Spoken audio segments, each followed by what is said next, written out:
এইটা এলাকাটা হলো বনশ্রী এলাকায় যে এই ঘটনাটা ঘটছে, এটা আমার নজরে আছে। এখানে ওই জায়গায় যে আমার আইন শৃঙ্খলা বাহিনী যারা লোক আছে, আমি তাদেরও যদি কোনো গাফিলতি থাকে আমি তাদেরও আইনের আওতায় আনবো।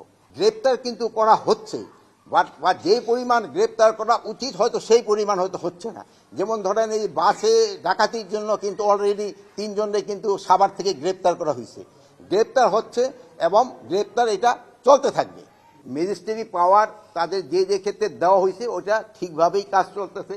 এই যে দেখেন সেনাবাহিনীর অফিসারও কিন্তু এখানে আছে, তারও কাজ করে যাচ্ছে, তারও কাজ করছে, সবাই কাজ করতেছে দেখেই কিন্তু আমরা একটু আগের থেকে পরিস্থিতি একটু ভালোর দিকে গেছে। এটা আরো ভালোর দিকে যেন যায় আমরা চেষ্টা করব, এবং আমি এই ব্যাপারে আপনাদেরও একটু সহযোগিতা চাই। আপনারা কিন্তু সব ব্যাপারে আমাদের সহযোগিতা করে যাচ্ছেন, ভবিষ্যতে আপনারা আমাদের সহযোগিতা করতে যাবেন। যেমন আপনি এই বিদেশি প্রচার মাধ্যমে আমাদের সম্বন্ধে অনেক কিছু আজে বাজে লিখত, আপনারা কিন্তু এটা প্রতিবাদ করে এবং সঠিক সংবাদ দিয়ে কিন্তু আপনারা দেশকে বাঁচিয়েছেন এবং আমাদের উপকার করছেন। আপনারা ভবিষ্যতে এটাও করে যাবেন, আমি আশা করি।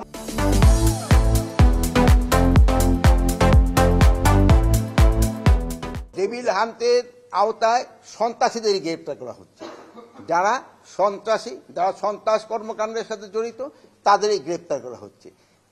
এখন এই যে একটা ঘটনা ঘটছে, এটা যেন কোনো একটা ঘটনা যেন না ঘটে, এই জন্য আমরা ব্যবস্থা নিব। মোটর সাইকেলে যেন হেলমেট পরা অবস্থায় ছাড়া কেউ যেন না চড়ে এবং 2 জনের বেশি যেন না চড়ে, এটার জন্য তো আমি অলরেডি ইনস্ট্রাকশন দেওয়া হয়েছে এবং এটা যেন কার্যকারী হয়। ফারুক, এই যে তোমরা দেখবা যেন কোনো অবস্থায় এটা যেন কোনো না বর্তায়।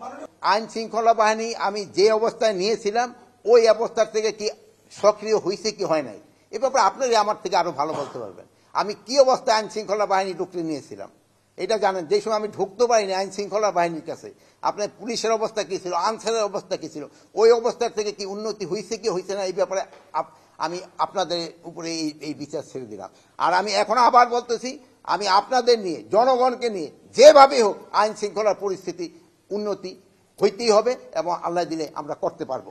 আপনারা ভালো থাকেন, দোয়া করি। চোর সন্ত্রাসী এদের জন্য সবসময় এই ডেভিল হান্ট থাক বা যাই থাক না কেন, তাদের জন্য কঠোর ব্যবস্থা সবসময় নেওয়া হবে।